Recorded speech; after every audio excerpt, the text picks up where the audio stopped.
रघु खेतों से काम करके अपने घर के लिए लौट ही रहा था कि तभी अचानक उसका पैर फिसल जाता है। अरे रे मेरा पैर, हाय मर गया रे। अरे कोई बचाओ रे मुझे। पैर फिसल जाने की वजह से रघु के पैर में बहुत बुरी तरह चोट आ जाती है। वो लंगड़ाता हुआ घर पहुंचता है। रघु, तू लंगड़ा कर क्यों चल रहा है? ये तेरे पैर में क्या हुआ? वो मैं कुछ नहीं, बस जरा सा पैर फिसल गया था, मोच आ गई।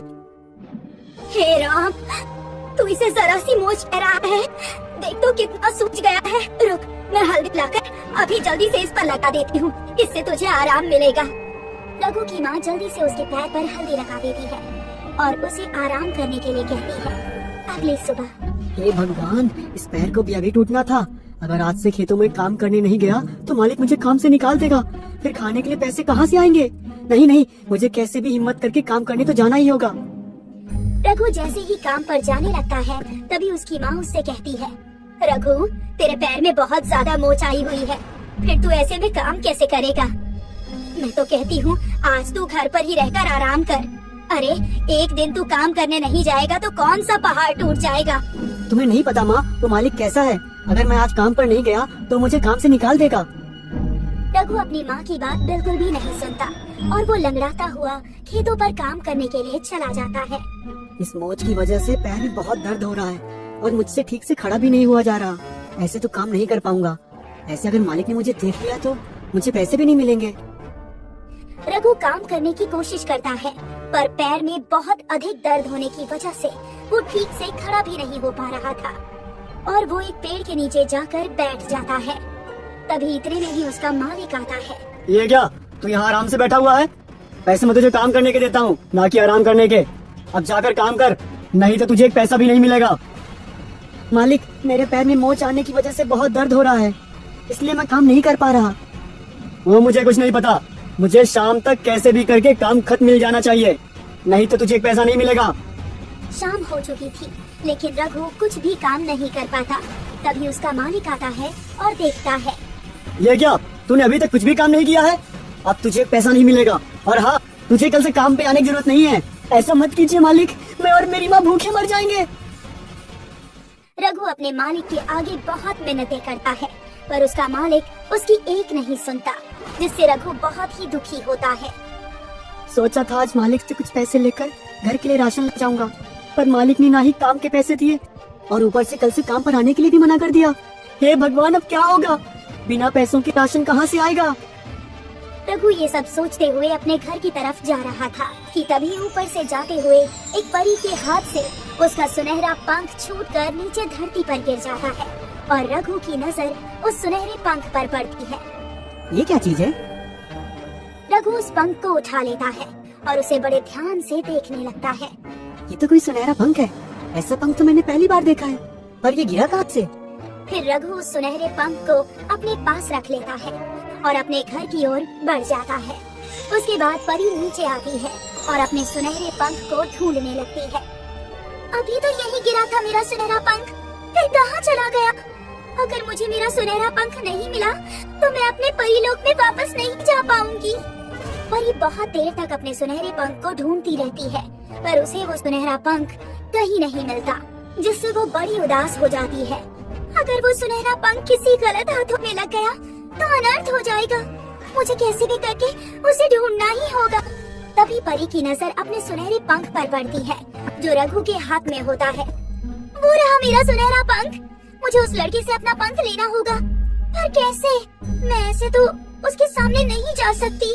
परी अपना रूप बदलकर एक बुढ़िया के रूप में आ जाती है और कराहने लगती है। उसके रोने की आवाज सुनकर रघु रुक जाता है और पीछे मुड़कर देखता है। लगता है बेचारी बड़ी दुखी जान पड़ती है, इससे चलकर पूछता हूँ। फिर रघु उस बुढ़िया के पास जाता है। क्या हुआ अम्मा, आप रो क्यों रही हो और इतनी रात यहाँ क्या कर रही हो? वो बुढ़िया रोते हुए कहने लगती है। बेटा, 4 दिन से मैंने कुछ नहीं खाया है, भूख के मारे मुझसे चला भी नहीं जा रहा। उस बुढ़िया की ऐसी हालत देख रघु को उस पर बड़ी दया आ जाती है। अम्मा, आप परेशान मत होइए, आप मेरे साथ मेरे घर चलिए। भगवान तुम्हारा भला करे बेटा। फिर रघु उस बुढ़िया को अपने साथ घर लेकर जाता है। रघु, तू ये किसके लिए कराया है? कौन है ये? माँ, ये मुझे खेतों से लौटते समय मिली थी। बेचारी बहुत दिनों से भूखी है। माँ, इनके लिए कुछ खाने को ला दो। रघु की माँ रसोई में जाती है और जो कुछ भी उनके पास होता है वो उस बुढ़िया को खाने के लिए लाकर दे देती है। बुढ़िया भूखी होने की वजह से वो सारा खाना खा लेती है। भगवान तुम्हारा भला करे जो तुमने मुझ भूखी को खाना खिलाया, पर तुम लोगों ने तो कुछ भी नहीं खाया। हमारा क्या है, हम तो ऐसे ही सो जाएंगे। हमें तो आदत है भूखा सोने की, पर भूखे क्यों सोओगे? घर में बस यही था खाने के लिए जो आपको दे दिया, क्योंकि आपको इसकी इतनी ज्यादा जरूरत थी। तुम तो बड़े ही भले लोग हो, भगवान तुम्हारा अच्छा ही करेगा। अब तुमने मेरी इतनी मदद की है तो क्या एक रात मैं यहाँ सो सकती हूँ? हाँ, आप आराम से रहिए अम्मा। बल्कि अगर आपको किसी चीज की जरूरत हो तो बता देना। रघु और उसकी माँ ऐसे ही बिना खाए सो जाते हैं। ये लोग बेचारे कितने गरीब हैं, फिर भी मुझे ये अपने घर लेकर आया और इसने मेरी मदद की। मुझे इसके लिए कुछ करना चाहिए, पर इससे पहले मुझे इससे अपना सुनहरा पंख लेना होगा। और फिर अगली सुबह रघु जल्दी उठ जाता है और उस बुढ़िया के पास जाता है। अम्मा, आप ठीक तो हो ना? हाँ, मैं ठीक हूँ, बस थोड़ा पैर में दर्द हो रहा है। मैं अभी आपके पैर दबा देता हूँ, फिर देखना कैसे आपका पैर का दर्द दूर हो जाता है। रघु के अपने पैर में मोच आई हुई होती है, फिर भी वो उस बुढ़िया के पैर दबाने लगता है। खुद के पैर में मोच है और मेरे पैर दबा रहा है, तो जितने मेरे पैर दबाएगा उतनी ही तेरी मोच जल्दी ठीक हो जाएगी। अम्मा, अब कैसा लग रहा है? हाँ, अब थोड़ा ठीक लग रहा है, बस थोड़ी भूख लगी है। भूख लगी है? ठीक है, मैं अभी आपके लिए कुछ खाने के लिए लेकर आता हूँ। रघु रसोई में जाकर देखता है तो वहाँ खाने के लिए कुछ भी नहीं था। क्या देख रहा है रघु?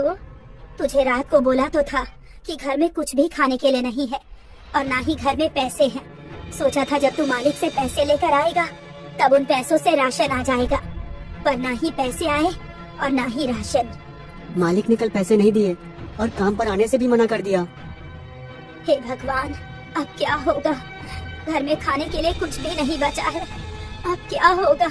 पर माँ, अम्मा को तो भूख लगी होगी, मैं उनके लिए अभी कहीं से कुछ लेकर आता हूँ। रघु पड़ोस के घर में जाकर बुढ़िया के लिए खाना मांग कर लाता है और उसे खाने के लिए देता है। अम्मा, खाना। बुढ़िया रघु से खाना लेकर खा लेती है। रघु और उसकी माँ बहुत दुखी हो रहे थे। उन्हें इस तरह दुखी होते हुए देख परी को बहुत दुख होता है। ये लोग बड़े ही नेक दिल हैं और ईमानदार हैं और ये अपनी परीक्षा में भी खरे उतरे हैं। अब मेरा ज्यादा दिन यहाँ रहना ठीक भी नहीं है, मुझे इससे अपना सुनहरा पंख लेकर यहाँ से चले जाना चाहिए। फिर जैसे ही रात होती है और जब रघु गहरी नींद में सो रहा होता है तो परी उसके पास आकर बैठ जाती है। कितना मासूम है ये लड़का और ईमानदार भी।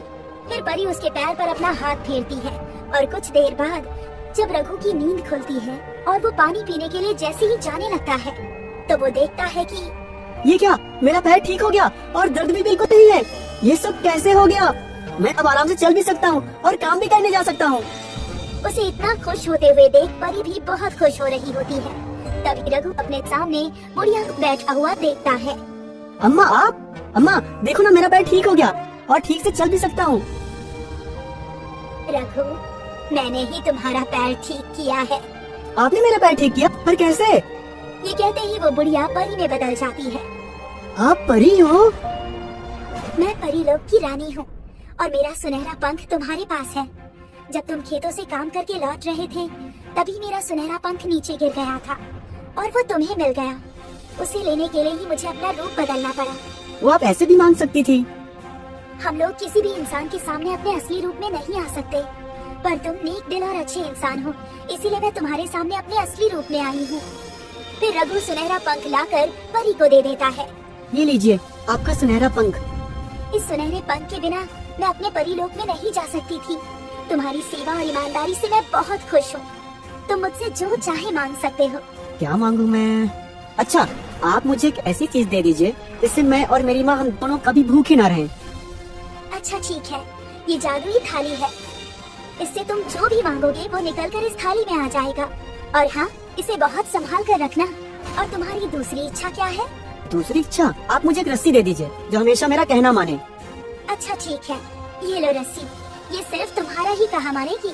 फिर वो परी रघु को जादुई थाली और जादुई रस्सी देकर गायब हो जाती है और फिर रघु उस थाली से स्वादिष्ट खाना मांगता है थाली थाली, मुझे स्वादिष्ट खाना दे, रबड़ी दे, जलेबी दे, खीर पूरी दे, सब्जी दे। ये कहते ही जादुई थाली से स्वादिष्ट खाना, जलेबी, रबड़ी, खीर पूरी, सब्जी निकलकर थाली में आ जाते हैं। ये देखकर रघु बहुत खुश हो जाता है। वाह वाह, रबड़ी, जलेबी, खीर पूरी, सब्जी, भूख के मारे तो मेरी जान निकली जा रही है। अब मैं और माँ ये सब मजे से खाएंगे। रघु अपनी माँ को आवाज लगाकर बुलाता है। ये सब इतना सारा स्वादिष्ट खाना कहाँ से आया?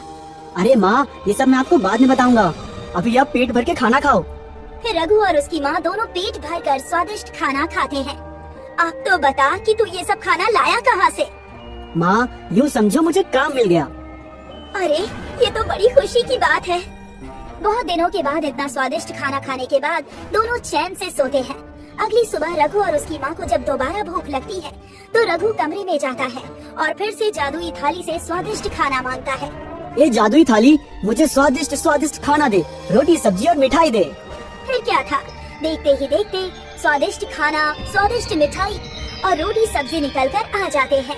अरे वाह, मिठाई, रोटी, सब्जी। रघु खुशी के मारे अपनी माँ को आवाज लगाता है। माँ जल्दी आओ। और जब उसकी माँ आती है और बढ़िया बढ़िया खाना थाली में देखती है, ये क्या, इतना सारा खाना फिर से? रघु सच सच बता, ये खाना तू कहाँ से लेकर आया है? रघु अपनी माँ को जादुई थाली और परी के बारे में सब कुछ बता देता है। रघु की माँ बहुत खुश होती है और फिर दोनों पेट भरकर खाना खाते हैं। और फिर खाना खाने के बाद उसकी माँ बाहर चली जाती है। खाने का इंतजाम तो हो गया, बस काम का और इंतजाम हो जाए। अब रघु के मन में कोई काम खोलने का विचार आता है।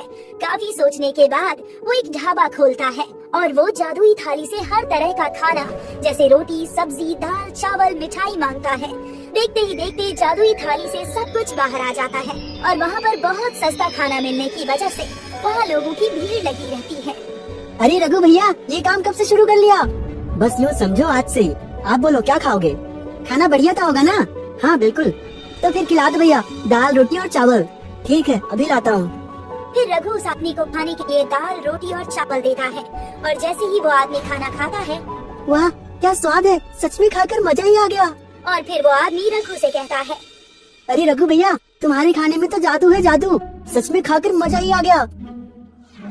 खाना खाने के बाद वो आदमी रघु को पैसे देकर चला जाता है। अब मैं ऐसे ही पैसे कमाऊंगा और अमीर बन जाऊंगा, फिर मैं और मेरी माँ दोनों आराम से रहेंगे। तभी उसके ढाबे पर एक और आदमी खाना खाने के लिए आता है। अरे रघु भैया, ये ढाबा कब खोल लिए? बस भैया, आज ही शुरू किया है। बोलो क्या खाएंगे? क्या कहा है तुम्हारे ढाबे पर? जो आप कहेंगे सब मिलेगा। ऐसी बात है तो लगा दीजिए, दूध, जलेबी, रबड़ी। फिर रघु अंदर जाता है। थाली थाली, दूध, जलेबी, रबड़ी दे। रघु के कहते ही जादुई थाली से दूध, जलेबी, रबड़ी निकलकर बाहर आ जाती है और वो उस आदमी को खाने के लिए दे देता है। ये लो भैया, आपकी रबड़ी जलेबी।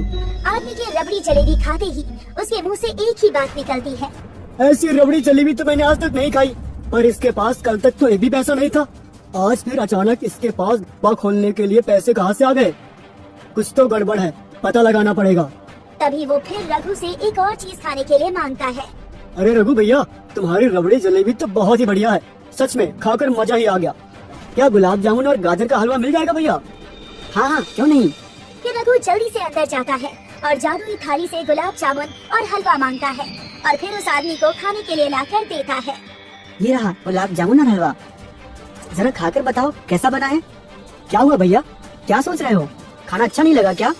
अरे नहीं नहीं, खाना तो बहुत ही बढ़िया है। एक बात बताओ भैया, तुम्हारी कोई लॉटरी वॉटरी लग गई है क्या, जो रातों रात ढाबा खोल लिया और खाना भी बढ़िया बढ़िया बनाकर खिला रहे हो?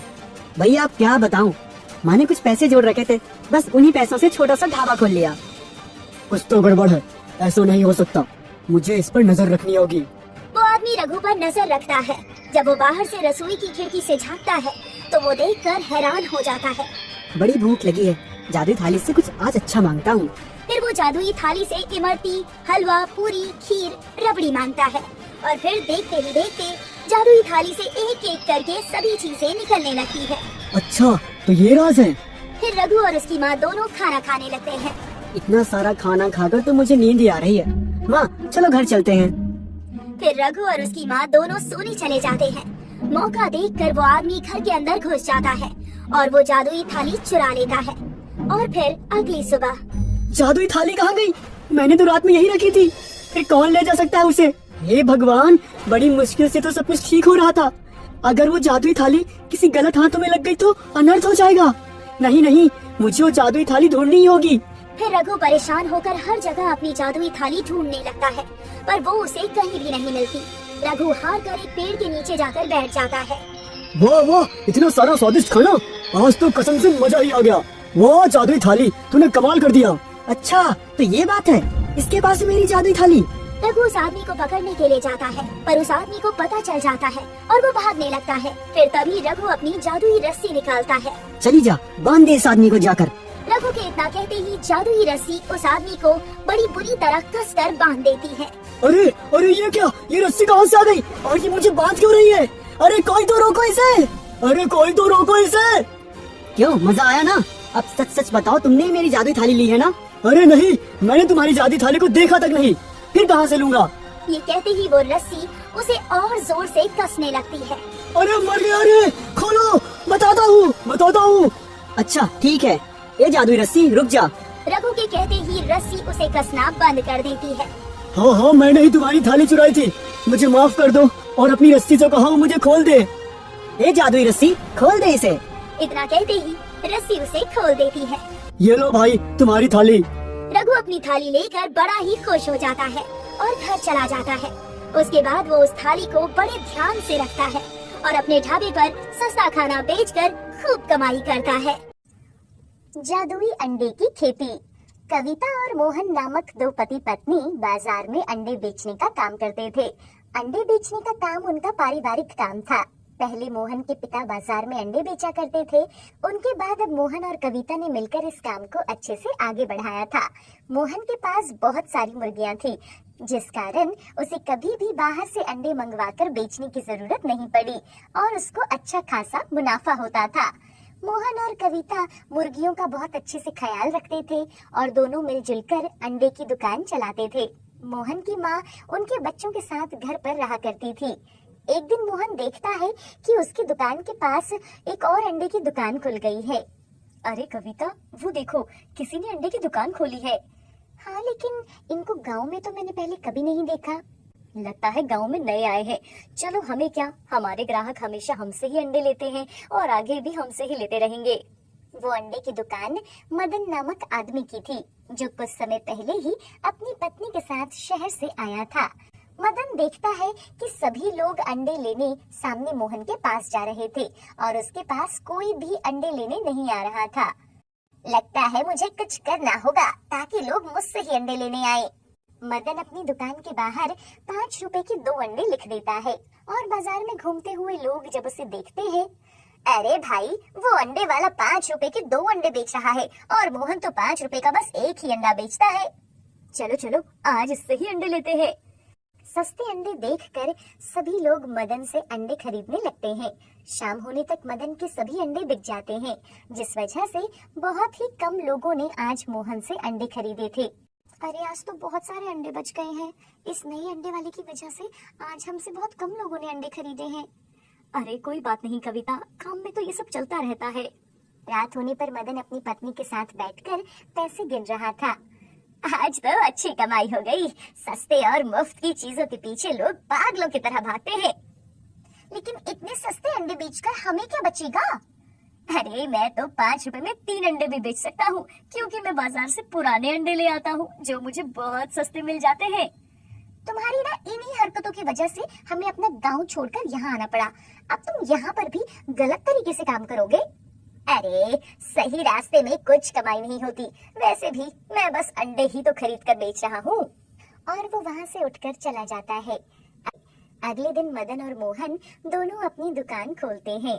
सभी लोग मदन के बजाय आज मोहन से ही अंडे खरीदते हैं। एक आदमी मदन के पास आता है। आइए बाबूजी, कितने अंडे दूं आपको? अरे मैं कल यहाँ से 10 अंडे लेकर गया था, उसमें से 5 अंडे तो खराब ही निकले और बाकी के 5 अंडे ये लो और मुझे मेरे पैसे वापस दो। अरे बाबूजी, शायद गर्मी से खराब हो गए होंगे।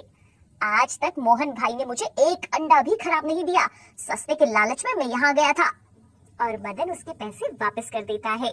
इसी तरह बहुत से लोग मदन के पास आते हैं और उसे बहुत खरी खोटी सुनाते हैं। अब सभी मोहन से ही अंडे खरीद रहे थे और शाम होने से पहले ही उसके सारे अंडे बिक जाते हैं। देखा कविता, आज हमारे सारे अंडे बिक गए, तुम बेवजह ही परेशान हो रही थी। दूसरी तरफ मदन से किसी ने भी अंडे नहीं खरीदे। जब तक ये मोहन यहाँ अंडे बेचता रहेगा तब तक मेरे से कोई अंडे नहीं खरीदेगा। मुझे इसका कुछ न कुछ करना ही होगा। रात होने पर मदन मुर्गियों के घरों में आग लगा देता है, जिस वजह से मोहन की सभी मुर्गियां मर जाती हैं। अरे, यहाँ आग कैसे लग गई? मैं थोड़ी देर पहले ही तो मुर्गियों को दाना डाल कर गया था। इस हादसे के कारण मोहन और उसके परिवार को बहुत बड़ा झटका लगा था। कविता, ये हमारा पारिवारिक काम था, इसके अलावा तो मुझे और कोई काम नहीं आता। अब हम क्या करें? क्यों ना आप बाकियों की तरह बाहर से अंडे लाकर बेचो। नहीं कविता, अंडे की स्वच्छता के कारण ही लोग हमसे अंडे खरीदने आते थे। अगर अब वो ही नहीं रहेगी तो इतने सालों से जो हमने नाम कमाया था सब मिट्टी में मिल जाएगा। तो अब हम क्या करेंगे? ऐसे ही सोचते सोचते बहुत दिनों तक वो अपनी दुकान नहीं खोलते और इसका फायदा मदन उठाता था। वो अब अंडे तो अच्छे लाता था लेकिन महंगे दामों पर बेचता था। मजबूरी में लोग उसी से अंडे खरीदने लगते हैं। दूसरी तरफ जहाँ मुर्गियां रहती थी वहाँ बहुत से पौधे उगने लगे थे। कविता, तुमने ये किस चीज के पौधे लगाए हैं? मैंने तो यहाँ कुछ भी नहीं लगाया, ये खुद ही उग गए हैं। न जाने क्या उग रहा है यहाँ। मोहन अपनी मुर्गियों से बहुत प्यार करता था, इसलिए वो पूरा दिन वहीं बैठा रहता था। अब कब तक घर पर ऐसे ही बैठे रहोगे? माँ जी की दवाई और बच्चों के स्कूल की फीस भी तो देनी है। तुम चिंता मत करो, मेरे पास जो पैसे हैं मैं कल बाहर बाजार से ही अंडे खरीद लाऊंगा। वो मदन अंडे वाला लोगों को बहुत महंगे दाम पर अंडे बेच रहा है। सभी लोग मेरा इंतजार कर रहे हैं। अगली सुबह जब मोहन अपनी मुर्गियों के खेत में जाता है तो वो देखता है कि सभी पेड़ पहले से बड़े हो गए हैं और उन पर कुछ अंडे की तरह दिखने वाला फल लगा हुआ था। ये क्या हो सकता है? वो उसे जब पौधे से तोड़कर देखता है, अरे ये तो बिल्कुल अंडे जैसा है। अंडे जैसा नहीं, ये अंडा ही है। अरे, ये आवाज कहाँ से आ रही है? हम सभी जादुई पौधे हैं जो तुम्हारी मुर्गियों से बने हैं। ये सभी अंडे असली हैं। पौधे को बोलता देख वो घबरा जाता है। क्या क्या ये खाने लायक है? ये बिल्कुल वैसे ही हैं जैसे पहले हुआ करते थे और हम मुर्गियों की तरह ही रोज तुम्हें अंडे दिया करेंगे। मोहन वहाँ से कुछ अंडे तोड़कर घर लाता है और उन्हें उबालकर खाता है। कविता, तुम भी ये खाकर देखो। ये तो वैसे ही अंडे हैं जैसे हमारी मुर्गियां दिया करती थी। मोहन कविता को सारी बात बताता है और वो खेत से सभी अंडे तोड़कर अपनी दुकान पर बेचने लगता है। मोहन को देखकर सभी लोग वापस उसी से अंडे खरीदते हैं और मदन के पास से कोई अंडे नहीं लेता था। अरे, ये फिर से आ गया। लगता है ये मुर्गियां ले आया होगा। आज रात उनका भी काम तमाम कर दूंगा। रात होने पर मदन फिर से उसी खेत में जाता है। अरे, यहाँ तो कोई मुर्गी नहीं दिख रही। इसने तो यहाँ पौधे लगा रखे हैं। तभी मदन को पौधे अपनी शाखाओं में जकड़ लेते हैं। अरे अरे, ये क्या है? अरे, कोई मुझे बचाओ। तभी वहाँ मोहन आ जाता है। मदन, तुम यहाँ क्या लेने आए थे? घबराहट में मदन मोहन को सारी बात बता देता है।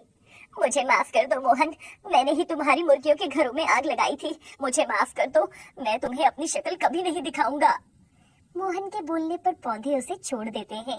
मदन धूम दबाकर वहाँ से भाग जाता है और अपनी पत्नी के साथ गांव छोड़कर वहाँ से वो चला जाता है। इसके बाद मोहन और कविता का काम अच्छे से चलता रहता है।